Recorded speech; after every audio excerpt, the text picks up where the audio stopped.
Good morning and welcome to another inspiring episode of the Good Morning Minute, where we start the day with purpose, passion, and a little bit of power. I'm your host, Angelina Mojica, and today's conversation is part of our special series in partnership with the Empower Her Steps virtual conference. Oh, excuse me. A movement rooted in helping women rise, heal, and walk boldly into the life God designed for them. Our mission is simple but powerful, empowering life purpose, because we believe that when a woman finds clarity in her calling, everything changes for her family, her community, and generations to come. So friends, grab your cup of coffee, take a deep breath, and get ready to be uplifted as we dive into real stories, honest lessons, and bold steps towards purpose with our incredible guest. And our guest today is Katie. Katie, thank you so much for joining us today. Thanks for having me. Absolutely. And I look forward to getting to know you further through our conversation. But before we do so, take a moment to just say hello to our listeners. I'm so glad to be here. Thank you so much for inviting me. I'm Katie Rose. I live in Australia now, but I originally am from the UK. So if people are trying to place my accent, it's a bit of a combo of British and Aussie. I'm an Ayurveda teacher. I've been a yoga teacher for nearly 30 years, and I'm also a mother of 5 children. Wow, that is a full house. I raised 3, so I can't imagine adding 2 more to that. It was a lot for me. Well, Katie, before we get started, I'd like to start with just a little icebreaker, fun little way to get to know you. My question to you this morning is, what is your go-to morning drink? Well, I gave up coffee a few years ago, which was really tough for me. I love coffee and I've been a coffee drinker for most of my life. Not lots, but 1 or 2 a day. But I realized as I was getting a little bit older that the caffeine was not doing me any favors at all. So these days, I either love an Earl Grey, or I also have a special drink that I make myself, which is a rose cardamom latte. That's a little bit more involved, but that's one of my favorite drinks to make. Oh, that sounds divine too. Very delicate and graceful. I'm just a plain coffee drinker. I like it with a little bit of flavor, and yeah, I call it good. 1 cup for me a day in the morning to start me off. So Katie, let's just jump into our conversation. And my conversation question starter is, what was a defining moment of pain or challenge in your life, and how did it impact you?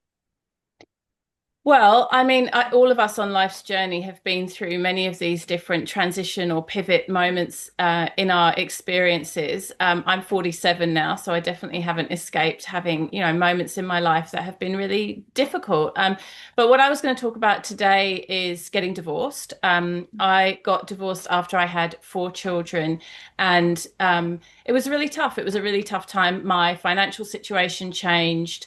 I became, a co-parent rather than someone that was parenting as part of a partnership. It was a really tough ride. I had to hold space for my kids, but I also had to start working in a different way and generating more income, which was a really big part of that transition. And also just the new identity piece, I think, is huge. And it's something people don't talk about much when families change, is that who you have seen yourself as a wife, for example, or in partnership suddenly becomes very different. And so friendships change, all kinds of different elements of your social and professional and parenting life change. And I think we have a great opportunity to do that gracefully and, with a sense of sort of reverence and dignity, or not. And when the wheels fall off and it becomes kind of ugly or difficult, that can really spiral too. So for me, it was like, okay, this life situation is happening that I didn't expect it. How can I step up to it in the most graceful and the most accepting and honest way possible? Mm. And I appreciate you being very just honest about divorce, because divorce, even if it's an agreed upon situation on both by both parties, it can still get messy in the beginning. Like It's really, yeah, there's blame, and it's really hard for it to not get messy. I think it's really challenging. It really is. I think when I went through my first divorce, and I've been married 3 times, divorced 3 times. But when I went through my first one, I remember my mother telling me there's no such thing as a peaceful divorce. And I'm like 24 years old at the time. So I'm like, no, it'll be fine. Well, we're going to be, just accommodating to each other. We really try to solve this. And no, it was the most gut wrenching thing that I experienced that, at that moment. And I was really devastated how ugly it got pretty quickly. And, you're right. There's so much of an identity that is wrapped around it. And so having to shift from that, but not only that, having to grieve the present and the relationship, just dissolving, but also the future, because there was a lot of planning involved in that relationship. So what was that like for you? Just like going through that part of your story? Yeah, I mean, for me, it kind of falls into different sections of my life. There's the parenting element, there's kind of thinking about the children and holding space for them, which is huge. Then there's the work and career, which is tightly linked to finances. I had taken quite a lot of time out of my career in order to raise our children. And suddenly I found myself in a situation where I wanted financial freedom and independence. And I knew that meant I would have to work more and build up a business, which I've done, which has been really wonderful. But that was a whole kind of not necessarily identity shift, but just a big area of my life that I had to address and think about that previously I hadn't. Mm-hmm. And then there's the social element, friendships change. For example, if you've been used to hanging out with other people as a couple, or you've been used to going to different social settings or, like church or whatever it might be as a couple, and then all of a sudden you're a single person, that's a very different feeling being in the world as a single person. And some people are judgmental and some people are supportive, and you kind of have to navigate all of that. So for me, all of those things were happening, but then also there's your own personal transformation. Like in amongst all of that, parenting, money, social, etc., you are also, like you said, Angelina, you're processing and grieving, and it's often a lot harder. I think what happens often with divorce is there's the initial kind of, I don't want to say excitement, but there's this feeling of like, this is the right thing and this is what we're going to do. And it feels good. It feels like finally we've kind of come to a place where we're not in this stuckness anymore. But then Mm-hmm. after a few weeks or months, the reality hits, and it can be really tough. And I think it's sort of like having a baby. There's the initial honeymoon period where you're like, this is great. This is a new beginning. It's really fantastic. And everyone's kind of rallying around you. But then a few months in, it can be really tough. And that's when you realize, oh my goodness, this is a whole new life for me. Mm. And I appreciate you pulling it back in the different, segments, especially like when you have children involved. But um, and if you were that mother in the relationship that was able to stay home with the children, yeah, there's definitely gaps in employment, so you have to jump in and you have to figure that out because now you're having to depend on yourself.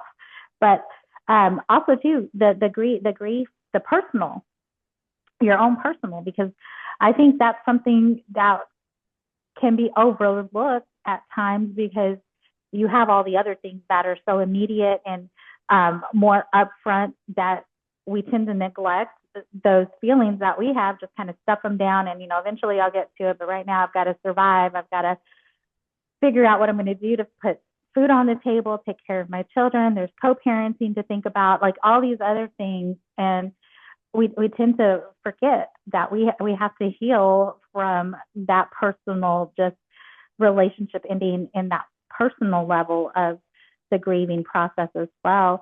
So what was that like for you? So tell me a little bit about just kind of how you overcame that. I know that you were able to start a business from it, but I'm sure you had to deal with the grief first before you jumped into building your business. Yeah. Yeah. I mean, there's so many different facets to this, and there's lots of different things I could speak about. But one of the things I noticed in myself, and I've noticed for a lot of other women going through these types of transitions, divorce or breakups, is a big piece is that we start to lose trust in ourselves. We sort of, the self-doubt creeps in. And I notice this happens for women more than men. And I'm obviously making a generalization here. You know, this isn't going to apply to everyone, but women tend to go straight for self-blame, self-responsibility. What did I do wrong? You know, we tend to be really hard on ourselves. And so a lot of women find that they really doubt themselves. They doubt whether they will be capable of being in a good relationship again. They doubt whether they're strong enough to parent on their own. All these doubts come up. And we really start to lose trust in ourselves. And I actually wrote a book about this a couple of years after I got divorced. It's called Trust Life, Trust Yourself. And it's really about my journey of going through rebuilding my own confidence and my own sense of self-worth, and really deeply being able to trust myself and know that I'm capable of making good decisions, and that I can heal and I can be a good mum and all of those things. Because once that piece is in place, once you really do trust yourself and you believe in yourself again, everything else becomes possible. All the other pieces start to fall into place. But if we're in a place of self-judgment and being really hard on ourselves and just not trusting our capacity and our ability, then everything starts to fall apart, because we start showing up in the world in a much more in a much less than place. So yeah, it's been a big part of my own healing journey, but also the work I do with women to support myself and to support others to remember that we are worthy, and that we can trust ourselves, and that we are capable of making good decisions and showing up in the world in our fullest expression. And when we do that, all the good things, you know, the good jobs and the good family connections and the friendships, it all starts to flow. It becomes like a sort of positive spiral. But it begins with self-trust and self-confidence, which is can be really hard to generate when we're feeling very vulnerable and like you said, in that state of grief. Hmm. And that's, I mean, and that's so important. What were some of the healing components that you put in place for yourself so that you could get to a, I'm going to say, clear enough mindset where you could start really focusing in on the book and the things that you are now doing today? Yeah. Well, one of the things was making sure I had little windows of time on my own each day, which with 5 children is not always that easy. But I knew that that was going to be really important to me. I made sure that, for example, in the evenings when the kids had gone to bed, I would spend some time just in quiet reflection, or just literally just having that time to decompress and kind of not be super frazzled and overwhelmed all the time. Or I would get up early in the morning before the kids woke and give myself that time in the morning. I found journaling, because I'm a writer. So for me, writing is a really helpful way of kind of like a bit cathartic. You know, I can sort of get everything out on the paper, and it helps me to feel like I'm not holding so much. And then honestly, and this is a lot of what the book is about, a huge part was prayer. I mean, there's so much in divorce that we can't control, that feels very shocking and often unexpected. And you come to realize that the only thing I can do in these moments when I'm really struggling and things feel really tough is hand it all over, you know? And in prayer, we get to let go of the things that we're not able to problem solve in real time and just ask for help. And for me, I found that probably the most powerful part of my journey of healing. I mean, prayer has always been a big part of my life, but in those crisis times, particularly, just, I mean, even just last night, I was texting with a girlfriend who's having a really tough time with one of her teenagers. And she was texting me and she was like, I don't know what to do. It's really difficult. He's lying to me. We're really struggling, you know, kind of Mm-hmm. normal teenage stuff. And I felt the same. I was like, I don't know how to advise her. I don't know, you know, it just feels really hard. It feels really hard. And all I could say to her is, I will pray for you tonight, and make sure you pray and hand it over to God, and, you know, peace will come. In those moments that we feel that real sense of like, I don't know what to do with this, I think there's always something that we can do. And it's to just bring it back to our relationship with God and let it go, hand it over. Hmm. I like the surrender aspect of, you know, just releasing it. It's good in the sense of you don't carry that with you, and it doesn't hold you down, because when you're holding on to something, you can't really have your hands available for the better things to come, right? Because you're holding on to that. So it affects a lot of decision making. It affects relationships. It can, it just kind of spirals into that. So I like the surrender aspect. Was there a particular like Bible quote or a scripture or just something that really hit you in the moment that spun you into the direction of this business that you built for yourself? Yeah. Um, I'm really, really interested in like cross-denominational kind of focus on relationship to the divine. So, I mean, I'm a yoga teacher, but my kids are baptized in the Orthodox Church. They go to a Christian school. Like, there's a lot of cross-pollination in my world. Mm-hmm. And I talk about Mm-hmm. this a lot in the book, that I feel that it's really important for us to develop our own personal relationship with God, and what that looks like is going to be a little bit different for every person, even people practicing under the umbrella of the same church or the same faith. Mm-hmm. And I also, much as I love scripture and, frequently do read from scripture, I really feel that for me personally, the most potent prayers that I've had, or the most potent connection I've had to God in my life, have always been through my own words and my own Mm-hmm. relationship. And, we don't have to show up in a perfect way. We can show up in our vulnerability, and we can show up in our confusion, and we can show up when we don't know the answers. Because, the thing about our society, the culture that we live in, is we're really taught that we have to figure things out. Like, it's really part Mm-hmm. of our cultural narrative. It's like, what's the solution? Figure it out. Like, have a strategy, have a plan. And when we don't, then we feel like we're failing. And it's kind of like, I don't know what I'm meant to be doing here. And then all this kind of shame and failure feelings come up. Whereas when we can go, I'm okay, at least for now, with sitting in a place of not knowing and not having the answers, that's actually very relaxing. It's sort of a surprising thing that you can go, I don't know, and that's okay. I don't need to know right now, and I can hand this over to God, and I feel safe. But we sort of have to unravel a lot of our societal expectations and conditioning to be able to do that, because we're taught that to know the answer is power, and to know the answer is um, the right thing. But so many of the people that think they know the answers actually have no clue. They're just bluffing anyway. Like, that's Mm-hmm. the reality. Like, I look at people that like seem very confident and seem very capable, but if you scratch below the surface, oftentimes they're full of self-doubt too. So why not just own that we're in the messy middle, and we're kind of working things out and doing the best that we can? Mm. I appreciate that. I think that's true. And stepping, I like that you're highlighting stepping away from the ideology of right and wrong, and just being in the middle of it and going, I'm figuring it out for myself, because everybody's life is different. There's different experiences that we all go through, maybe similar to one another's story, but they're definitely different, and they impact us differently. We address them differently. So I like the individuality that you're bringing into the conversation. Um, but it's so freeing too when you can surrender it all and just go, okay, God, here it is.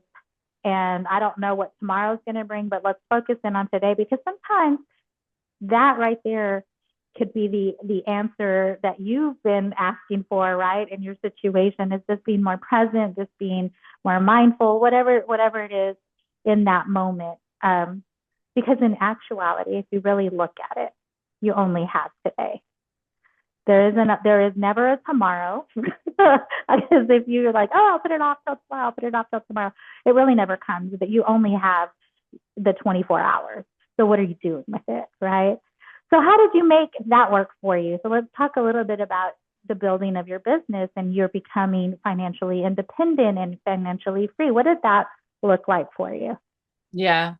Well, I mean, the first thing I'll say is I worked really hard. So, Mm-hmm. there's often these narratives around that are kind of like, oh, I built an online business and, it's super successful. Like, it just kind of fell out of the sky into my lap. That is not my experience. And I don't like to run those narratives, because I think it gives women a false sense of reality. The truth is, I had run in person yoga studios and women's spaces for many many years before I got divorced, and then I had a break, like I said, because I was having babies.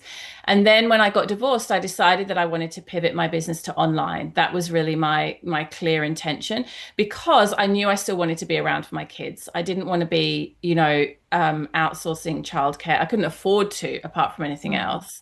Mm-hmm. um so I just made the clear decision, I'm going to figure out, how to build up an online business.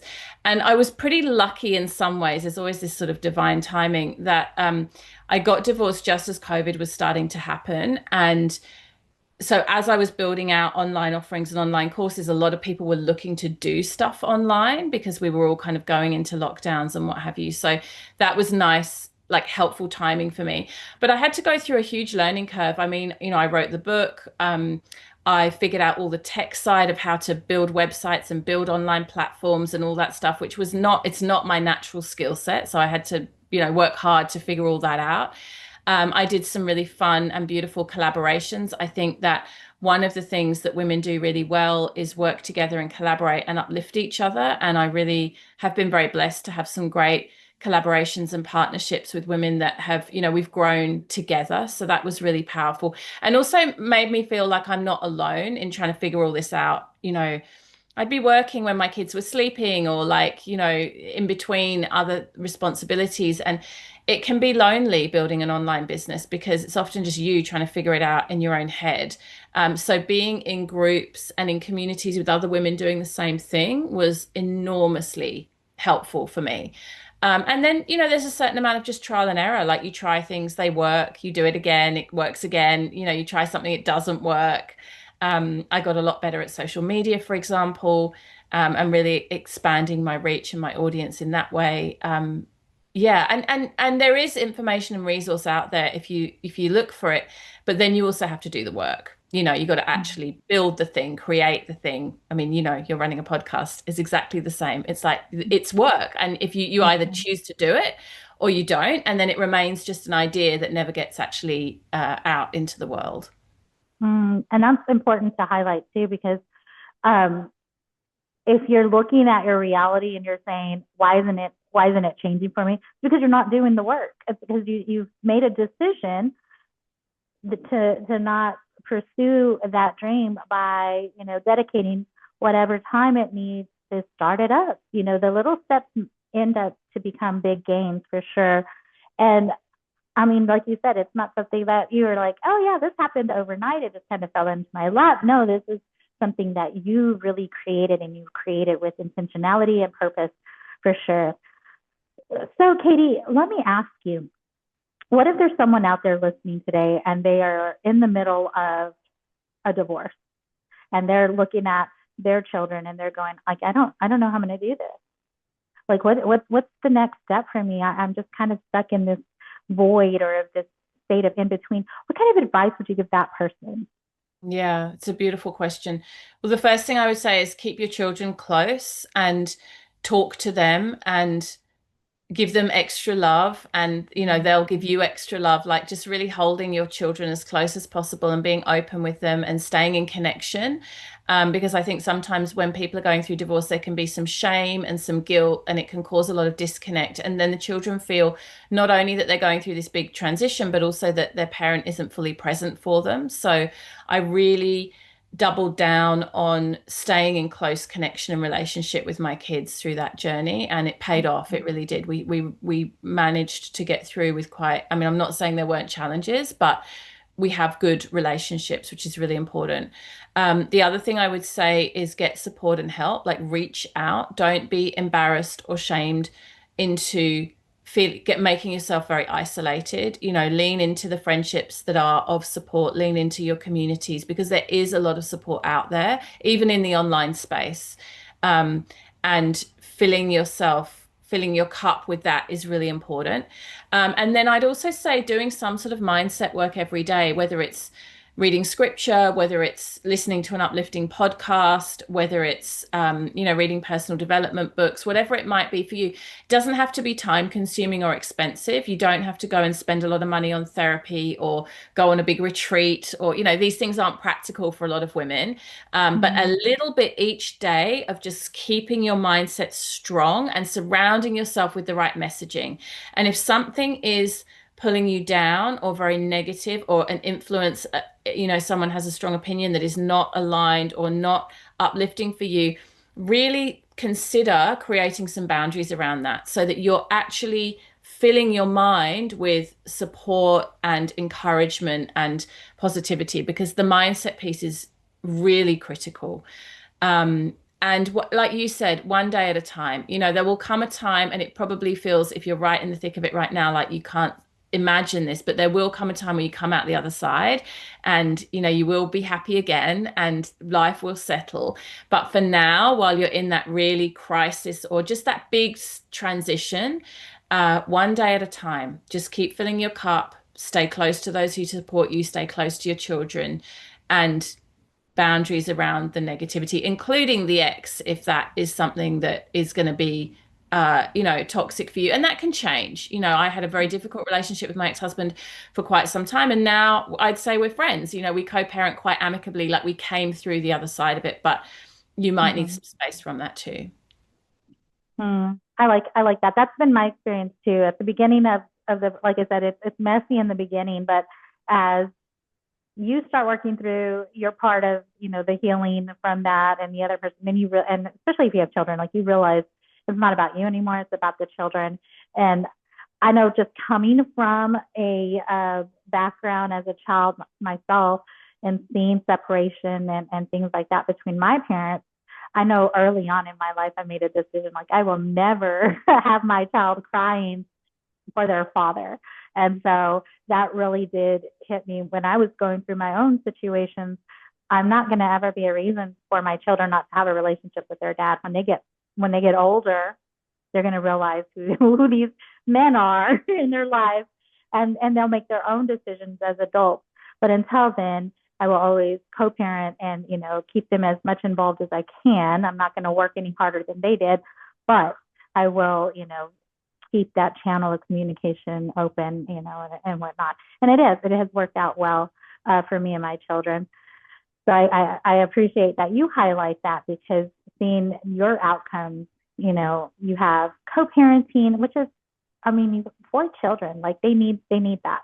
They really do. They do. And I really, really appreciate that you've highlighted that we have to make it about the kids and not us, because it's really easy, in especially the early days, to use the children as kind of pawns in an argument, or to be very self-righteous, and it just causes so much damage. So we really have to call on our highest selves, and exactly what you said, just make it about what's for the best for the children, and not best for us. And in fact, there's actually a section where I write about this in the book. Just very briefly, I speak about the fact that the kids were moving between my house and my ex-husband's house, which is very close to where I live.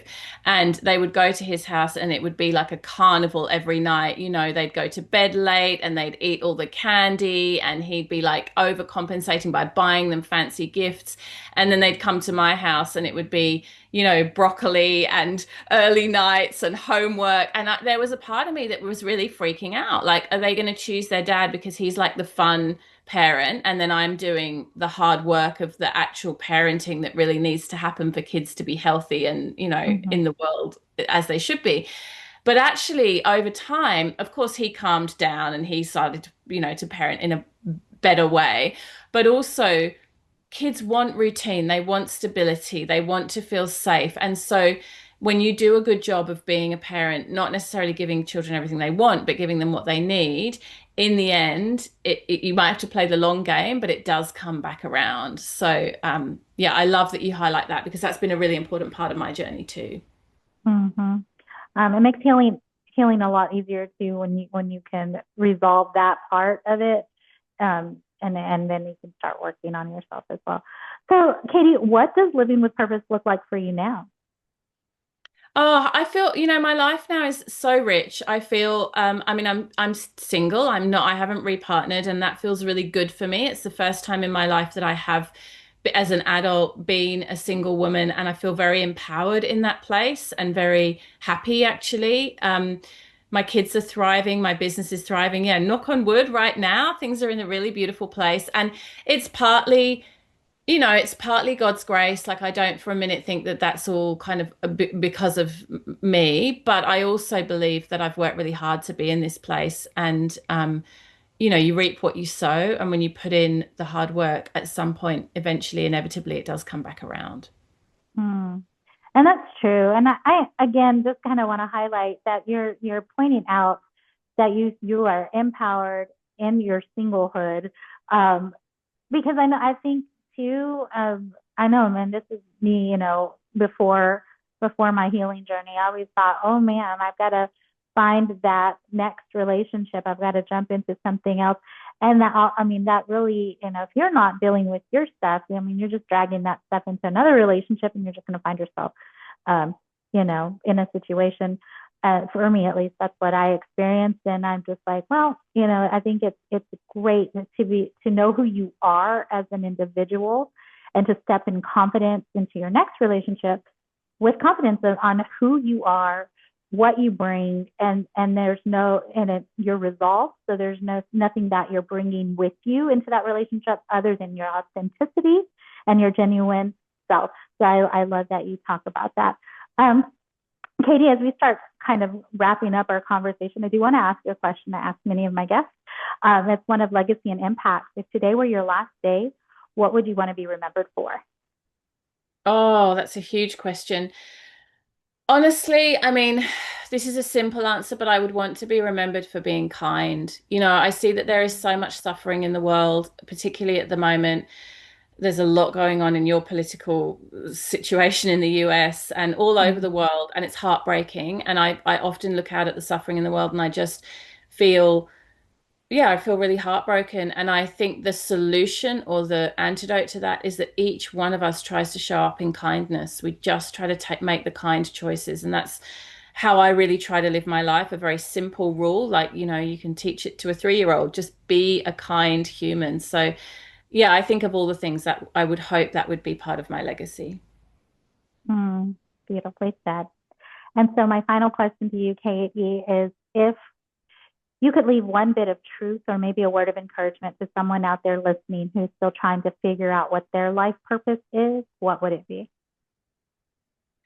You already know what your life purpose is. Your life purpose is exactly whatever God has put in front of you to live and to do. I think so often we're looking for this kind of like, what am I meant to be doing? Like a searching feeling. And actually, it's often right in front of you. It's like wherever you live, whatever family or community you have around you, whatever work you're doing, show up in the best way that you can for that. Even if it's not the perfect scenario, like even if you're looking at your life and you're kind of going, oh, I wish this was different. I wish that was different.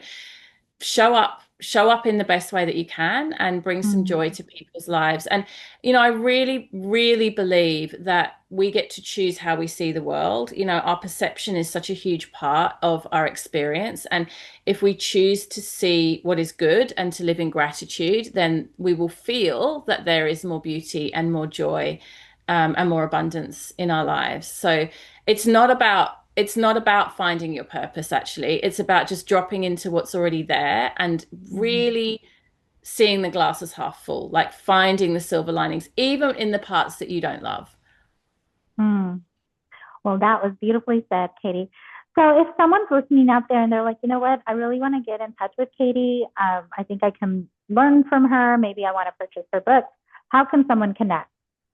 Well, the book is available on Amazon. It's called Trust Life, Trust Yourself, Find Peace. And I'm Katie Rose. So you'll find that there. And I've written other books too, that are on Amazon as well. And I also have a free women's wellness course that women can take. It's completely free. So my website is Bhakti Rose, BHAKTI, Rose, ROSE.com.au. So remember the AU because it's Australian, and then /women's wellness. I'm sure we can link that, but that's a free little mini course where people get to do a little kind of audit around health and wellness, and be supported on that journey.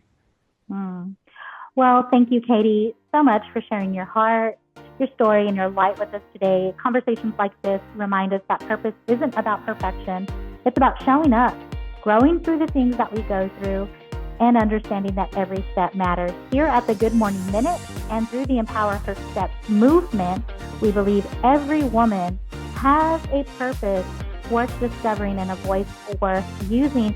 So, wherever you are today, friend, remember, your purpose is powerful and you're not walking alone. So until next time, keep rising, keep trusting, keep walking boldly into the life God has designed for you. I'm Angelina Mojica, your life coach, sending you much love, much peace, many